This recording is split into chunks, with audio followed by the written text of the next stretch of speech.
अब देख रहे हैं मेन पॉइंट जोन को। आज हमारी मौजूदगी है मोस्ट कल्याण संस्थान के प्रदेश समन्वयक जी हैं, जैसा कि हमारे फ्रेम में देख रहे होंगे। आखिर इस मुद्दे पर हम उपस्थित हैं कुलकर्णी सेना के। अब जैसे कि आप सोशल मीडिया का जमाना चल रहा है, सोशल मीडिया पर आप लोग जान ही रहे होंगे, देख ही रहे होंगे किस तरह से क्या चल रहा है। तो उसी मद्देनजर यहाँ पे उपस्थित है सर जी है, बात करेंगे आखिर क्या कहना चाहेंगे, तो किस तरह से सांसदों के घर पर हमला हो रहा है, किस तरह से मतलब दुष्व्यवहार किया जा रहा है, तो बात करेंगे। सर सबसे पहले बहुत बहुत स्वागत है हमारे मेन पॉइंट जो है आपके चैनल को, आपके चैनल के दर्शकों को बहुत बहुत साधुवाद स्वागत है। जैसा कि आज इस भारत देश में तमाम सामाजिक संगठन, राजनीतिक पार्टियां, तमाम सारी पार्टियां बनी हैं, सांसद के घर पर हमला करना बहुत निंदनीय है, उसकी मैं निंदा करता हूं।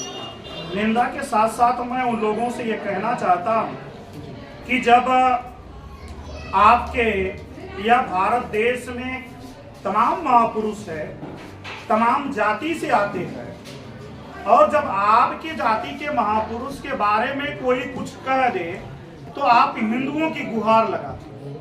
अरे मैं आपसे कहना चाहता हूं, क्या इस देश के doctor B R Ambedkar Hindu नहीं थे?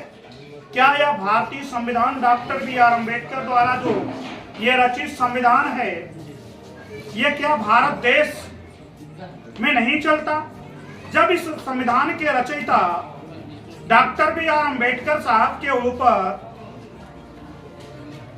उनकी मूर्तियां तोड़ी जाती हैं, उनके ऊपर अभद्र टिप्पणी की जाती है, तो आपका हिंदुत्व कहां गया था? आपका हिंदुत्व जगना चाहिए था। इतने बड़े देश को संविधान देने वाले व्यक्ति के ऊपर संसद में अभद्र टिप्पणी की गई माननीय गृह मंत्री द्वारा, इसके बाद आपका हिंदुत्व तब कहां चला गया था? अभी हाल में जो दुनिया की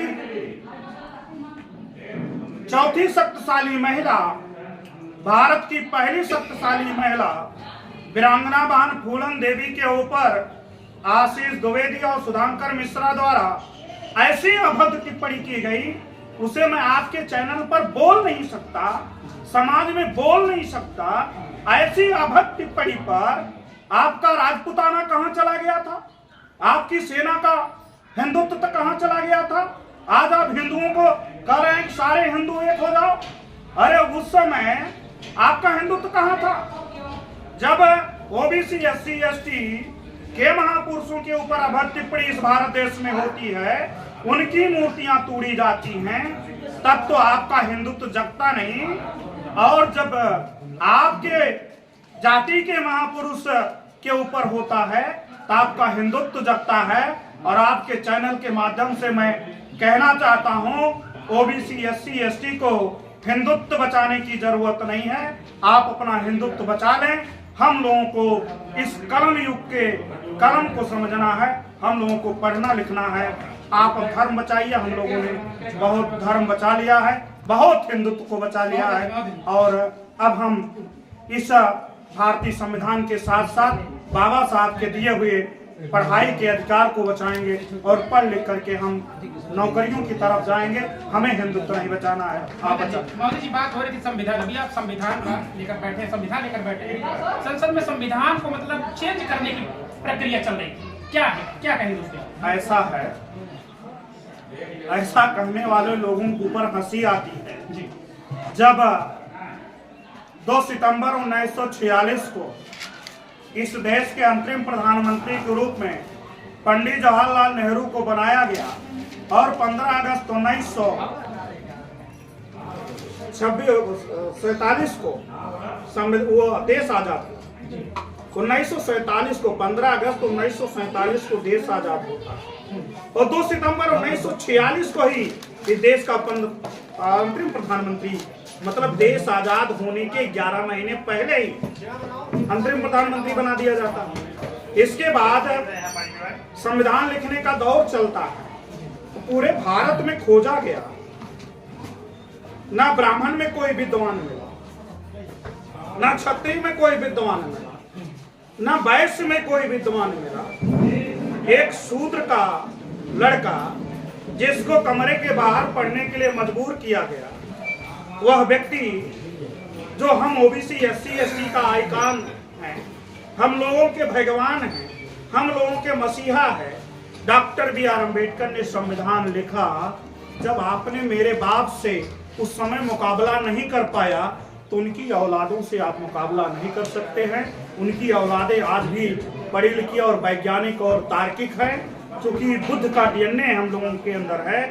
तो उनके संविधान को काटने के पहले संविधान बनाने को भी तो सोच लीजिए।